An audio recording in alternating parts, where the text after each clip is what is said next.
विद्युत मोटर क्या है, इसके सिद्धांत, संरचना अर्थात बनावट और क्रियाविधि का वर्णन करें। तो इसी को हम लोग देखते हैं, 5 मार्क्स में पूछा जाता है यह। देखिए पहला जो है यह है विद्युत मोटर का डेफिनेशन। क्या है कि विद्युत मोटर एक ऐसा यंत्र है जो विद्युत ऊर्जा को यांत्रिक ऊर्जा में बदलता है। क्योंकि विद्युत मोटर में क्या होता है, हम इलेक्ट्रिसिटी देते हैं, विद्युत धारा देते हैं तो वह नाचता है, नाचने को ही यांत्रिक ऊर्जा कहते हैं। और जो बिजली देते हैं उसको कहते हैं विद्युत ऊर्जा। तो देखिए विद्युत मोटर एक ऐसा यंत्र है जो विद्युत ऊर्जा को यांत्रिक ऊर्जा में बदलता है। यह धारावाही चालक तार, देखिए यह धारावाही चालक पर चुंबकीय क्षेत्र में लगने वाले बल, क्योंकि धारावाही चालक को अगर चुंबकीय क्षेत्र में रखते हैं तो उस पर बल लगता है इसी सिद्धांत पर कार्य करता है विद्युत मोटर। अब इसके बनावट की बात करते हैं, यानी विद्युत मोटर का बनावट कैसा। तो देखिए पहला है आर्मेचर, इसके भाग हैं आर्मेचर। आर्मेचर और कुछ नहीं, ये जो देख रहे हैं आयताकार कुंडली, इसी के ऊपर तांबे का विद्युत रोधी तार को लपेट करके यह आर्मेचर बनाया जाता है। तो देखिए एक नरम लोहे के क्रोड पर तांबे के तार जिन पर विद्युत रोधी पेंट चढ़ा होता है उसको लपेटकर आर्मेचर बनाया जाता है। दूसरा है दिक् परिवर्तक, इसी तरह से आपको लिखना है दिक् परिवर्तक और फिर उसके बाद से जो है अंडरलाइन कर देना है। यहाँ पर तो बोल्ड करके लिखा हुआ है, लेकिन आपको जो कुछ भी लिखना है, जो भी पार्ट, उसको अंडरलाइन कर देना है। तो देखिए दिक् परिवर्तक, तो दिक् परिवर्तक का उपयोग कुंडली में धारा की दिशा को प्रत्येक आधे चक्र के बाद पलटने के लिए किया जाता है। यह तांबे का बना एक वलय होता है जो बीच से 2 भागों C1 तथा C2 में बटा होता है। अगर हम इस वलय की बात करते हैं तो इस वलय को देखिए, यहाँ से यह वलय, जैसे देखिए यह है कंप्लीट, इसको कहते हैं पूर्ण वलय। लेकिन इसी को अगर बीच से हम ऐसे काट दें तो इसको कहते हैं अर्ध वलय, ठीक है ना, विभक्त वलय इसको कहते हैं। यही दिक् परिवर्तक का कार्य करता है। और इससे कार्बन ब्रश रहता है लगा हुआ, इधर भी और इधर भी, ये कार्बन ब्रश रहता है लगा हुआ जो इसको टच करते रहता है। इसके साथ यह बेल्डेड नहीं है, बेल्डिंग किया हुआ नहीं है, इसके साथ फिक्स नहीं है, वो उसको स्पर्श करते रहता है। तो देखिए C1 C2 तो समझ गए, C1 और C2, यह जो वलय है वह C1 C2, और इससे यह जो लगा हुआ है ये, ठीक है ना, इसी को कहते हैं कार्बन ब्रश। तो देखिए कार्बन ब्रश, कार्बन के 2 छोटे टुकड़े जो कार्बन ब्रश के नाम से जाने जाते हैं, वह परिवर्तक के विभक्त वलयों को सदा स्पर्श करते हैं, यानी कि यह C1 और C2 को हमेशा स्पर्श करता है। उसके बाद से अगला जो है वो है नाल चुंबक। नाल चुंबक कैसा होता है, तो देखिए नाल चुंबक की अगर हम बात करें तो देखिए नाल चुंबक ऐसा, नाल चुंबक घोड़े के नाल की तरह, एगो को N कहते हैं और दूसरे को S कहते हैं। तो यहाँ पर देखिए कि ये जो दिखाया गया है N और S दिखाया गया है, ये दोनों पोर्शन को केवल इस दोनों के बीच में ही कुंडली को रखा जाएगा, इस दोनों के बीच में ही कुंडली को रखा जाएगा ऐसे। तो यही चीज़ है। तो यहाँ पर नाल चुंबक है जो आर्मेचर एक प्रबल नाल चुंबक के दोनों ध्रुवों मतलब ये नॉर्थ और साउथ, इस दोनों ध्रुवों के बीच घूमता है। अब है विद्युत मोटर की क्रियाविधि और कार्य पद्धति, इसकी बात करते हैं। तो देखिए विद्युत मोटर की कार्य पद्धति, तो कार्बन ब्रशों से होकर जब आयताकार कुंडली में धारा प्रवाहित की जाती है, तो एक चीज़ इसको ऐसे देख लीजिए। पहले ही मैंने बताया कि यहाँ पर तो यह क्या हो गया, नॉर्थ पोल हो गया, इधर से देखिए तो यह साउथ पोल हो गया, यानी कि चुंबक का, नाल चुंबक का। इसके बीच में देखिए कि आयताकार कुंडली है, और यहाँ से यही आगे की तरफ बढ़ा हुआ है ऐसे, और यह जुड़ा हुआ है यहाँ पर किससे, तो अर्धवलय से, और यह अर्धवलय या विभक्त वलय जो है C1 और C2, वह कार्बन ब्रश जिसको B1 B2 आप कह सकते हैं, B1 B2 से जुड़ा हुआ है। जब कभी विद्युत धारा अगर दी जाएगी तो विद्युत धारा जो है ना, इसी दोनों B1 और B2 कार्बन ब्रश से ही होकर के ऐसे प्रवाहित होगी। तो यही चीज़ लिखा गया है, कार्बन ब्रशों से होकर विद्युत धारा जब कहाँ पर जाती है, आयताकार कुंडली में धारा प्रवाहित होती है। तो कुंडली के आमने सामने की भुजा मतलब ये भुजा और ये भुजा, आमने सामने की भुजा में परस्पर विपरीत दिशाओं में धारा प्रवाहित होती है। स्वाभाविक सी बात है कि इधर से धारा गई है, अगर नीचे से ऊपर की तरफ धारा जा रही है तो यह धारा ऐसे इस भुजा में, लेकिन जब यह घूम करके आएगी धारा ऐसे, तो इधर की तरफ अगर जाना है तो नीचे की तरफ जाएगी, तो विपरीत दिशा में धारा प्रवाहित हो रही है, जिससे चुंबकीय क्षेत्र में वे कुंडली के तल के लंबवत पर विपरीत दिशा में बल का अनुभव करते हैं। स्वाभाविक सी बात है, इसमें धारा की दिशा पर ही चुंबकीय क्षेत्र में लगने वाले बल कार्य करते हैं। तो इसमें क्या है कि अगर लेफ्ट साइड वाला हम जैसे भुजा में बात करें तो ऊपर की तरफ है विद्युत धारा, राइट साइड वाला भुजा में बात करें तो नीचे की तरफ है विद्युत धारा।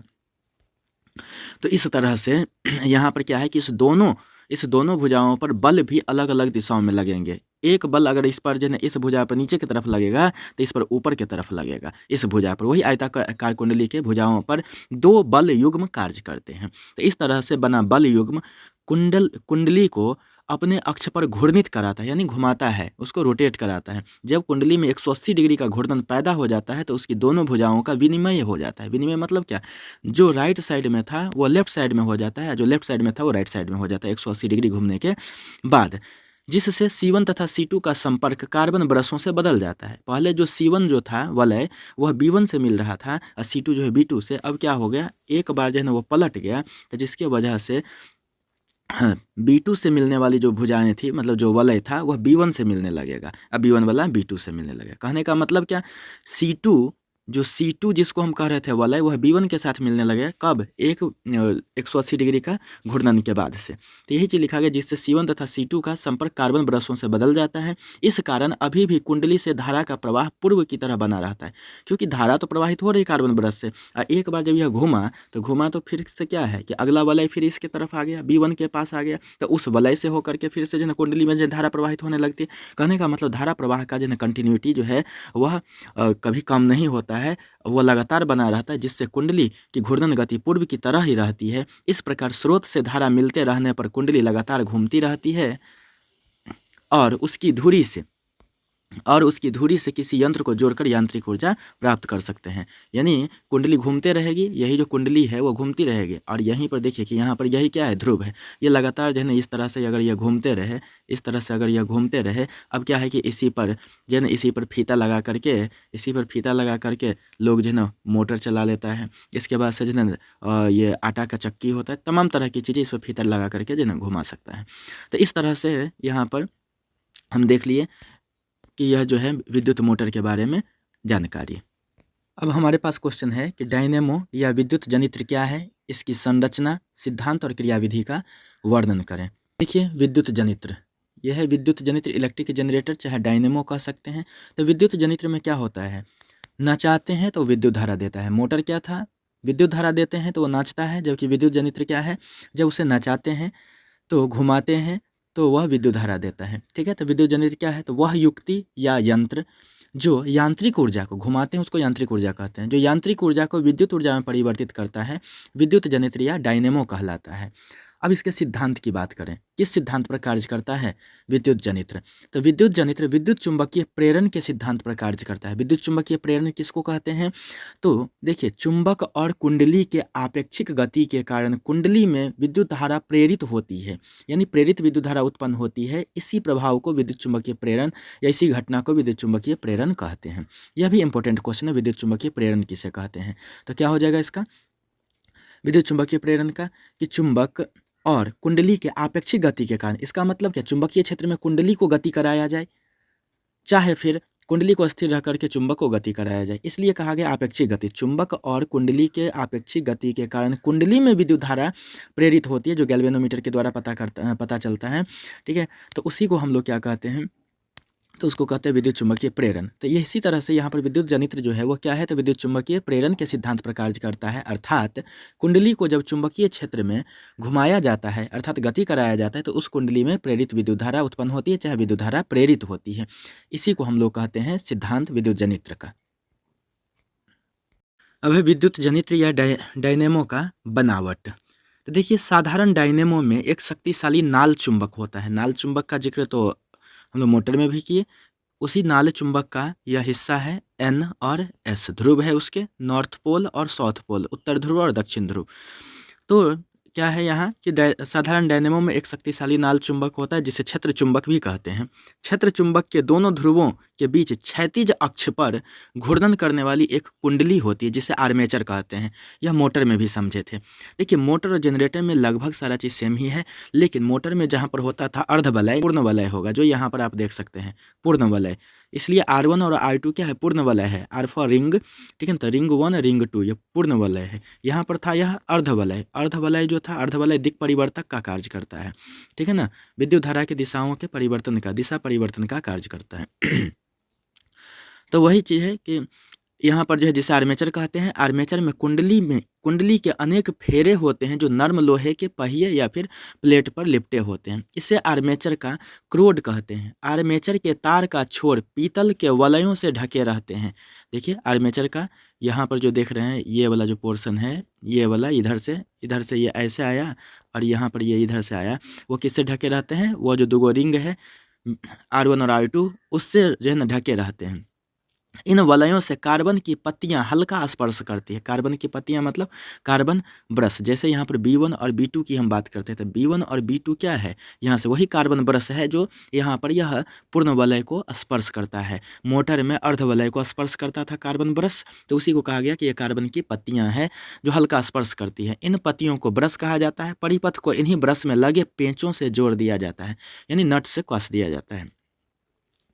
तो देखिए अब इसी के माध्यम से जो है ना हमें विद्युत धारा प्राप्त होगी, इसी कार्बन ब्रश के माध्यम से। चूंकि मोटर में विद्युत धारा देना पड़ता है तो इसलिए कार्बन ब्रश के माध्यम से हम कुंडली में देते हैं, लेकिन जनित्र में क्या होता है, जनरेटर में, तो हमें विद्युत धारा मिलता है। तो इसलिए कहाँ से मिलेगा, किस छोर से? तो यही B1 और B2 कार्बन ब्रश से ही मिलेगा। अब देखते हैं इसके क्रिया की। तो कुंडली की धुरी को यांत्रिक ढंग से या वाष्प या उच्च वेग युक्त पानी की धारा से घुमाया जाता है। कहने का मतलब जो भी कुंडली है इसमें, ये जो कुंडली है, ये जो आयताकार कुंडली दिख रहा है, उसे घुमाया जाता है। देखते हैं जनरेटर में शुरुआत में क्या है, हाथ से उसे हैंडल मारा जाता है, फिर उसके बाद से उसमें जो ईंधन है जो डीजल से चलता है, ठीक है ना, तो उस ईंधन के मार्फत जो है ना वो क्या होता है, उस पर बार बार धक्का लगते रहता है, बार बार जो है ना उस पर बल लगाया जाता है, जिसके वजह से विद्युत धारा प्रेरित होती है कुंडली में। और वह विद्युत धारा इस वलय के माध्यम से कहाँ तक, कार्बन ब्रश तक पहुँचती है, फिर कार्बन ब्रश के माध्यम से हमें प्राप्त होती है। तो वह विद्युत धारा प्रेरित विद्युत धारा होती है। तो देखिए, तो कुंडली की धुरी को यांत्रिक ढंग से मतलब क्या, हाथ से घुमा देना या फिर किसी भी अन्य व्यवस्था से घुमा देना। तो यही चीज़ लिखा गया, यांत्रिक ढंग से या वाष्प या उच्च वेग युक्त पानी की धारा से घुमाया जाता है। जैसे टरबाइन चलाया जाता है तो उच्च वेग युक्त पानी की धारा से घुमाया जाता है। चूंकि आर्मेचर चुंबकीय क्षेत्र के लंबवत स्थित अक्ष के परितः घूमती है, क्योंकि देखिए यहाँ पर जो चुंबक है यहाँ पर नॉर्थ पोल और साउथ पोल, ठीक है ना, उसके वो क्या है, परपेंडिकुलर है। परपेंडिकुलर है कहने का मतलब क्या, लंबवत है, तो उसके वजह से उस पर जो है चुंबकीय बल कार्य करता है। अतः उस पर पड़ता चुंबकीय क्षेत्र सदैव बदलता रहता है। इस कारण उसमें एक विद्युत वाहक बल प्रेरित होता है। विद्युत वाहक बल, वी वा बल है, इसका मतलब विद्युत वाहक बल प्रेरित होता है। आर्मेचर के एक बार पूरी तरह घूमने में उस पर पड़ते चुंबकीय क्षेत्र रेखाओं की संख्या महत्तम शून्य होती है। ऐसी धारा आर्मेचर के प्रत्येक घूर्णन में अपनी दिशा बदलती रहती है, अर्थात प्रथम अर्ध घूर्णन। अब देखिए महत्तम शून्य यहाँ से शुरुआत हुआ, फिर उसके बाद यहाँ पर गया, फिर उसके बाद से यहाँ से फिर आ गया, तो हो तो गया, यहाँ से शून्य से शुरुआत हुआ, तब जा करके एक चक्र पूरा होगा। अगर यहाँ से यहाँ तक जो है होगा तो इसको कहते हैं आधा चक्र, अर्ध घूर्णन। तो यही चीज़ यहाँ पर लिखा गया है कि ऐसी धारा आर्मेचर के प्रत्येक घूर्णन में अपनी दिशा बदलती है, अर्थात प्रथम अर्ध घूर्णन काल 0 से T/2, ये 0 हो गया और यहाँ से T/2 हो गया, तो इसकी दिशा ऐसे थी। अब उसके बाद से देखिए तो आधे घूर्णन के बाद से दिशा बदल दी। यदि इसकी दिशा धनात्मक है तो दूसरे अर्ध घूर्णन काल T/2 से T, तो देखिए 0 से T/2 तो यहाँ पर हो गया, और फिर ये T/2 से यहाँ पर चला जाएगा तो उसको कैपिटल T कहेंगे। क्यों? क्योंकि ये आधा घूर्णन में T/2 और ये पूर्ण घूर्णन में T, तो T/0 से T/2 को अगर धनात्मक मानते हैं तो T/2 से T को जो है ना आपको ऋणात्मक मानना पड़ेगा। ऐसी धारा को प्रत्यावर्ती धारा कहते हैं तथा विद्युत वाहक बल को प्रत्यावर्ती विद्युत वाहक बल कहते हैं। तो इस तरह से हमने क्या देखा, जनरेटर जो है वह प्रत्यावर्ती धारा अल्टरनेटिंग करंट AC उत्पन्न करती है,